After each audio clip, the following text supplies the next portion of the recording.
नमस्कार। ये video GDS से एमटीएस की परीक्षा को कैसे हम सरल तरीके से क्रैक कर सकते हैं, इस पर आधारित है। वो सभी जीडीएस जो एमटीएस की परीक्षा देने का इरादा रखते हैं या भविष्य में वर्ष 2026 में आने वाली एमटीएस की परीक्षा में बैठेंगे, वो इस वीडियो को ज़रूर देखें। आमतौर पर जब किसी परीक्षा का नाम आता है, क्योंकि आजकल का कंपटीशन बहुत टफ है, तो सबसे पहले यही सवाल आता है, हम क्रैक कर पाएंगे क्या? सिलेबस क्या होगा, कैसे इसको पढ़ेंगे, बुक्स कौन कौन सी पढ़नी होंगी, और कई तरीके के सवाल माइंड में रहते हैं। जीडीएस टू एमटीएस की परीक्षा में अगर मैं सभी जीडीएस से एक सिंपल सी बात कहूँ, आपको कोई बुक नहीं पढ़नी, आपको कोई गाइड बुक नहीं पढ़नी, आपको बस कोशिश ये करना है जो आसपास की चीज़ें हैं उनको गहराई से जानने की कोशिश करना है, और जो इस चैनल पर वीडियो अपलोड होने वाले हैं उनको पढ़ते हुए नोट्स बनाते रहिएगा। आप बहुत ईजिली से वर्ष 2026 की जीडीएस से एमटीएस की परीक्षा को क्रैक कर लेंगे, क्योंकि विभाग में जो भी विभागीय परीक्षा हो रही है डाकघर में, उसमें अगर सबसे सरल कोई परीक्षा होती है तो जीडीएस से एमटीएस की ही होती है। ये एक आपका केवल एक सिंगल पेपर होगा। उस सिंगल पेपर के तहत क्या क्या पूछा जाएगा मैं आपको बता दे रहा हूँ, और उसी की मेरिट के आधार पर आपका एमटीएस में चयन हो जाएगा। जीडीएस के साथ जो टैग लगा हुआ है एक्स्ट्रा डिपार्टमेंटल होने का, उसको डिपार्टमेंटल में कन्वर्ट करने का, एक पूर्ण रूप से विभागीय कर्मचारी बनने का जो पहला कदम है जीडीएस के लिए, वो एक एमटीएस है, जिसे आप बहुत सरलता से पा सकते हैं। स्क्रीन पर आप एक जीडीएस का न्यूनतम वेतन देख रहे हैं, 31,662 रुपये। ये आपको तब मिलेगा जब जो 3 कैटेगरी के शहर बताए गए हैं XYZ, जहाँ पर एचआरएस सबसे न्यूनतम होगा, 9% का होगा, 10% का होगा, जहाँ पे वहाँ पे ये वेतन आपको मिलेगा। मतलब आपको किसी भी स्थिति में जो आपकी ग्रॉस सैलरी होगी वो 31,000 से कम नहीं बनने वाली, ज़्यादा ही मिलेगा आपको। तो एक जीडीएस से एमटीएस बनने के लिए आपको क्या पढ़ना है, कैसे पढ़ना है, इस पर आते हैं। जीडीएस से एमटीएस बनने के लिए आपको टोटल 15 टॉपिक पढ़ने हैं। टोटल 15 टॉपिक पढ़ने का मतलब हुआ, अभी मैं 15 टॉपिक का वर्णन कर रहा हूँ, और उन 15 टॉपिक को तैयार कर लीजिए, आप एमटीएस बन जाएंगे।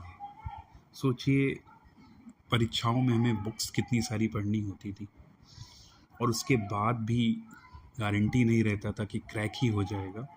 लेकिन जीडीएस टू एमटीएस की परीक्षा प्रबल संभावना रहती है कि आप एक एमटीएस बन जाएंगे। आज इस वीडियो के माध्यम से एक ओवरव्यू हम जानने का प्रयास करेंगे कि हमारे माइंड में सेटअप बैठ जाए कि हाँ, जीडीएस टू एमटीएस का सिलेबस ये है, और अभी तक ऑफिस में जो चीज़ें हम इग्नोर कर रहे थे, सुन रहे थे कि आर्टिकल कहाँ पहुँचा है, जीपीओ में, लेकिन हमें पता ही नहीं कि जीपीओ का फुल फॉर्म क्या होता है। कोई आर्टिकल बुक कराने आया, भैया रात में कहाँ आर्टिकल बुक हो जाएगा, तुरंत बोल देते हैं आरएमएस चले जाओ। कभी सोचे ही नहीं नाइट पोस्ट ऑफिस क्या होते हैं, मोबाइल पोस्ट ऑफिस क्या होते हैं, सुपरिंटेंडेंट की डिफिनीशन कहाँ मिल पाएगी, क्या होता है सुपरिंटेंडेंट, अधीक्षक क्या होते हैं। हमारे इर्द गिर्द बहुत सी चीज़ें हैं, लेकिन हम उन्हें जानने का प्रयास नहीं करते, और बस इन 15 टॉपिक के माध्यम से आपका वही माइंड डेवलप करना है कि आप इन चीज़ों को जो आपके आसपास घटित हो रही हैं उनको जानने का प्रयास करना शुरू कर दें, और जानने का प्रयास करना शुरू करने के साथ ही आप एमटीएस परीक्षा के लिए तैयारी शुरू कर देंगे। पढ़ते हैं कि 15 टॉपिक कौन से हैं, और हाँ, इस तरीके से इस वीडियो को सुनिएगा कि आपके 15 टॉपिक आपको बिल्कुल आज मुँह ज़बानी रट से जाएं। मैं आराम से आपको बताता हूँ ये 15 टॉपिक कौन है। सबसे पहला टॉपिक है ऑर्गेनाइजेशन ऑफ डिपार्टमेंट, अर्थात विभाग का संगठन। इसमें विभाग के बारे में बेसिक चीज़ें पढ़ेंगे, डाक विभाग के बारे में पढ़ेंगे कि मुखिया कौन होता है, सचिव कौन होता है, डीजी कौन होते हैं, सीपीएमजी, पीएमजी, कितने पोस्टल सर्किल हैं, पोस्टल सर्किल कोई ऐसे सर्किल हैं क्या जो 2 सर्किलों को मिला के कंबाइंड में हैं। तो बेसिक विभाग के संगठन के बारे में हमें पढ़ना है, डाक विभाग के। पहला टॉपिक यही हो गया कि विभाग का संगठन पढ़ना है। अगला टॉपिक है डाकघर के प्रकार पढ़ने हैं। पढ़ते हैं ना कि हेड ऑफिस है, सब ऑफिस है, ब्रांच पोस्ट ऑफिस है, नाइट पोस्ट ऑफिस है, मोबाइल पोस्ट ऑफिस है, जीपीओ है, मुख्य डाकघर है। तो डाकघर के प्रकार पढ़ने हैं। पहला क्या हो गया, विभाग का संगठन। दूसरा क्या हो गया, डाकघर के प्रकार। अब देखिए क्रम से चल रहे हैं, पहले तो हमने संगठन जान लिया, फिर संगठन में डाकघर का चूंकि संगठन पढ़ रहे तो जाना कि डाकघर प्रकार कितने होते हैं। अब डाकघर के प्रकार जान गए तो हम जानेंगे वो कितनी देर काम करते हैं, ड्यूटी उनका बिजनेस आवर कितना होता है। तो तीसरा टॉपिक आप क्या है, बिजनेस आवर्स का, कि बिजनेस आवर्स आपके क्या हैं। बिजनेस आवर्स के बाद अगला टॉपिक आपका है payment of postage stamps and stationery. बड़ा लंबा सा लग रहा है, कुछ बड़ा कठिन सा टॉपिक लग रहा है, लेकिन सिंपल सा समझिए कि जो रजिस्ट्री, स्पीड पोस्ट और ये सब बुक होती हैं, उनका भुगतान करने का तरीका क्या है। टिकट लगा के भी बुक हो जाती हैं, नगद भी बुक हो जाती है। अब तो यूपीआई का ज़माना आ गया है, क्यूआर के थ्रू पेमेंट हो रहा है। तो payment of postage stamp and stationery के बारे में हम पढ़ेंगे। टिकटें कभी कभी आप देखते होंगे सड़ी गली निकल जाती हैं, ख़राब होती हैं, कटी होती हैं, डिफेज्ड होती हैं। सब चीज़ें अभी तक हम लोग क्या कर रहे हैं, हटाओ, नहीं मतलब है हमको, क्योंकि वही बोला ना कि चीज़ों को जानने का प्रयास करना है। टिकटें कम लगी हैं, टिकटें सड़ी गली लगी हैं, तो नकली टिकटें हो सकता है लगा दें, कोई प्रिंटर से प्रिंट करके कलर प्रिंट आउट करके लगा दे। उस स्थिति में आप क्या करने वाले हैं, अभी क्वेश्चन का आंसर आपके पास नहीं होगा, क्योंकि इन चीज़ों की ओर सोचा ही नहीं, इग्नोर करते रहे। बस यही आपको जानना है इस टॉपिक में। तो पहला विभाग का संगठन जाना, संगठन जानने के बाद डाकघर के प्रकार जाने, डाकघर के प्रकार जानने के बाद उनकी टाइमिंग जानी कि बिजनेस आवर कितना है। बिजनेस आवर शुरू हो गया, डाकघर खुल गया है तो टिकटों की बिक्री हो रही है, तो वो कैसे होगी, नगद होगी, पोस्टल लगेगा, क्या होगा, पेमेंट उनके बारे में जान लिया। अगला टॉपिक है कि पैकिंग, सीलिंग, पोस्टिंग, टिकट लगाने का तरीका क्या होगा, इनके बारे में जानेंगे। सिक्के भेज सकते हैं क्या डाकघर से, अगर कोई मान लो आ जाए सिक्के लेकर, क्या मैं सिक्के भेजने हैं, आप सबसे पहले क्या बोलेंगे, नहीं कुछ नहीं बुक होता, यहाँ से जाओ। क्यों, क्योंकि हमने डिटेल में जानने का प्रयास ही नहीं किया। तो यही छोटी छोटी बातें हैं कि हम सिक्के भेज सकते हैं क्या, पोस्टिंग करने का तरीका क्या रहेगा, सील करने का तरीका क्या रहेगा, तो ये इस टॉपिक में जानेंगे। अगला होता है, बहुत बार नहीं कहते आपका आर्टिकल लिफाफा वापस आ गया, क्यों वापस आ गया, भाई आपने मोबाइल नंबर ही नहीं डाला था, आपने पिता का नाम ही नहीं लिखा था। बहुत बार आप देखते होंगे जो 1 CBPO 2 CBPO को डाक जाती है, उसको एड्रेस करने का तरीका अलग होता है, नेवी पर्सनल को भेजने का तरीका अलग होता है, डिफेंस पर्सनल को भेजने का तरीका अलग होता है। तो एड्रेस जो होता है, मेथड ऑफ एड्रेस मतलब पत्राचार जो हम करें उस पर लिफाफे पे किस रूप में संबोधन लिखा जाए, क्या तरीका रहेगा, ये जानने का है। तो सोचो आप एक तरीके से GDS to MTS की तैयारी तो करोगे ही, रोचक जानकारियाँ भी आपको मिलेंगी, और उन रोचक जानकारियों को रोचकता के साथ पढ़ने का प्रयास करिएगा, रटने का नहीं। पढ़ेंगे कि हाँ ये नई चीज़ पता चलेगी, अपने साथी ABPM को बोलेंगे तुमको पता है कि अगर कल कोई 10-10 वाले 200 सिक्के ले आए, उसको भेजना है गुजरात, तुम भेजोगे कि नहीं भेजोगे, आपको इस क्वेश्चन का आंसर मिलेगा। अगला टॉपिक क्या है, पोस्ट बॉक्स और पोस्ट बैग। अब डाकघर के आगे पोस्ट बॉक्स लगा है, उसको देखकर आप भी सोचते हो काहे लगा है, कोई काम ही नहीं है।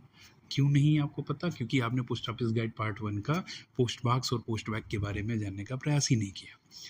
तो चीज़ों को कहते हैं ना, जिज्ञासु बनना है, क्यूरियस बनना है कि हाँ पोस्ट बॉक्स का ये काम होता है, पोस्ट बैग का ये काम होता है। तो 2 फायदे होंगे, एक तो आपका ज्ञान बढ़ेगा, दूसरा आप MTS परीक्षा क्रैक कर जाओगे। फ़ायदा ही फ़ायदा है इन चीज़ों को पढ़ने में। अगला टॉपिक आपका है लेटर बॉक्स प्यून जो होता है उसकी ड्यूटीज़ क्या होती हैं, जो लेटर बॉक्स को ओपन करता है उसकी ड्यूटीज़ क्या होंगी, वो हम पढ़ेंगे। एक सवाल इससे जुड़ा आया था कि 4 ऑप्शन दिए गए थे, उसमें कहा गया था कौन सी ड्यूटी लेटर बॉक्स प्यून की नहीं है, और उसमें एक ऑप्शन जो सही था कि जो लिफाफे होंगे उसको अंदर खोल के देखना ड्यूटी है कि नहीं लेटर बॉक्स प्यून की। तो किसी की ड्यूटी नहीं है, मतलब जो लिफाफे हमारे यहाँ आते हैं हम उनको खोल के नहीं देख सकते, तो वही सही ऑप्शन था। तो बेसिक इस प्रकार के सवाल भी पूछे जाते हैं। अगला था official postal article. Official postal article का मतलब कौन से ऑफिशियल हैं जिनको पोस्टल आर्टिकल का पावर दिया गया है, सर्विस स्टाम्प कौन से लोग यूज कर सकते हैं, ऑफिशियल आर्टिकल जो होते हैं उनका पत्राचार का क्या रहेगा प्रोसेस, वो इसमें जानेंगे। प्रोहिबिटेड पोस्टल आर्टिकल का मतलब होता है ना कि कुछ चीज़ें प्रतिबंधित हैं, आप प्रतिबंधित चीज़ें डाक से नहीं भेज सकते हैं। तो डाक से भेज नहीं सकते, डाक से डिलीवरी भी नहीं हो सकती। मान लो आप BO में हो और कोई ऐसा आर्टिकल आ जाए जो प्रतिबंधित है, आपके BO में आ गया, तो आप क्या करोगे, इसे बांटने जाओगे कि नहीं बांटने जाओगे। अब इस सवाल का आंसर क्या होगा, सबसे पहले आप क्या करोगे, एसपीएम को कॉल करोगे, सर ऐसा आर्टिकल आया। क्यों करोगे कॉल? क्योंकि आपको एक क्लॉज नहीं पता। अगर पता होगा तो तुरंत ही आप उस नियम का पालन करते हुए आगे की कार्रवाई करेंगे। तो जब आप इस क्लास को पढ़ लोगे, प्रोहिबिटेड पोस्टल आर्टिकल को, तो हो सकता है आपके सब ऑफिस में आपको उस नियम की जानकारी हो जो शायद एसपीएम को ना हो। तो एक आपका ही अलग रुतबा होगा कि देखिए बीपीएम है, इनको ये नॉलेज है, तो ये चीज़ें पता होनी चाहिए। अगला टॉपिक है product and services. Product and services बहुत सिंपल है। SBRD, TD, NSE, KVP और रजिस्ट्री, स्पीड पोस्ट रजिस्ट्री तो डिसकंटिन्यू हो गई 1 अक्टूबर से। स्पीड पोस्ट हो गया, COD हो गया, COD रिटेल हो गया, ज्ञान पोस्ट अभी नया लॉन्च हुआ है, इसके बारे में ज़रूर पढ़ना है क्योंकि जो चीज़ नई लॉन्च हो वो ज़रूर पढ़ना है। प्रोडक्ट एंड सर्विसेज में IPPB, India post payment bank, ये चीज़ें पढ़नी है। अगला है पोस्टल मैनुअल 5 डिफिनीशंस। केवल डिफिनीशंस आपको पढ़नी है। सब मतलब RMS क्या होती है, GPO क्या होती है, सुपरिटेंडेंट क्या होते हैं, इंस्पेक्टर क्या होते हैं, ओवरशेयर क्या होते हैं, BPM, ABPM, सब डिफिनीशंस पढ़ डालिएगा। सब तैयार करनी है टॉपिक। उसके बाद जनरल अवेयरनेस, इतिहास, भूगोल, अर्थव्यवस्था, राजव्यवस्था से जुड़े सवाल। और अगला टॉपिक है बेसिक अर्थमेटिक, कक्षा 10 तक की गणित आती है, बहुत ही नॉर्मल, बहुत ही सिंपल वे में। तो ये हो गए आपके 15 टॉपिक। तो 15 टॉपिक में अगर हम फिर से एक जल्दी से ओवरव्यू करें तो पहला विभाग का संगठन पढ़ लेना है, डाकघर के प्रकार पढ़ लेने हैं, बिजनेस आवर्स क्या रहेगा ये पढ़ लेना है, पोस्टेज स्टाम्प स्टेशनरी का पेमेंट कैसे होता है ये पढ़ लेना है, पैकिंग, सीलिंग और पोस्टिंग किस तरीके से की जाएगी ये पढ़ना है, एड्रेस मैथ का तरीका क्या रहेगा, पोस्ट बॉक्स के बारे में पढ़ना है, लेटर बॉक्स पे उनकी ड्यूटीज़ पढ़नी है, ऑफिशियल पोस्टल आर्टिकल पढ़ना है, प्रोहिबिटेड जो प्रतिबंधित चीज़ें हैं उनको कैसे डील करना है, उनके बारे में क्या नियमावली है ये पढ़ना है, प्रोडक्ट और सर्विसेज मतलब SBRD, TD, NSE, KVP, speed post, COD retail, इनके बारे में पढ़ना है, पोस्टल मैनुअल 5 के तहत परिभाषाएं पढ़नी है, जनरल अवेयरनेस पढ़ना है और बेसिक गणित पढ़नी है। तो ये 15 टॉपिक हैं, ओवरव्यू है। इससे जुड़ी जो वर्ड फाइल है जिसमें पूरा सिलेबस लिखा हुआ है मैंने कमेंट बॉक्स में शेयर कर दिया, इसे आप डाउनलोड करके अपने मोबाइल में ज़रूर डाल लीजिए और जब खाली हुआ करें तो ये सिलेबस ही एक बार आप देख डालिएगा तो कम से कम आपको रहेगा कि हाँ ये 15 टॉपिक आते हैं और उससे जुड़ा जो कुछ भी आपको कभी देखने सुनने को मिले आप जोड़ते जाइएगा अपने माइंड में और एक नोटबुक सी बना लीजिए, उसमें लिखते जाइएगा। तो इस वीडियो के माध्यम से केवल एक ओवरव्यू देना था, बहुत लाइटली मैंने आपको इस चीज़ें बताई हैं। डिटेल में हम शुरू करेंगे जब टॉपिक 1 से शुरू करेंगे, ऑर्गेनाइजेशन ऑफ डिपार्टमेंट, विभाग के संगठन के बारे में हम आपको बताएंगे। आपके कोई सवाल हो पढ़ाने के तरीके में और क्या बेटर किया जा सकता हो, उससे जुड़ा कोई सुझाव हो ज़रूर बताइएगा। और एक काम और करिएगा, अपने GDS साथी के साथ ज़रूर इन चीज़ों को शेयर करिएगा। धन्यवाद।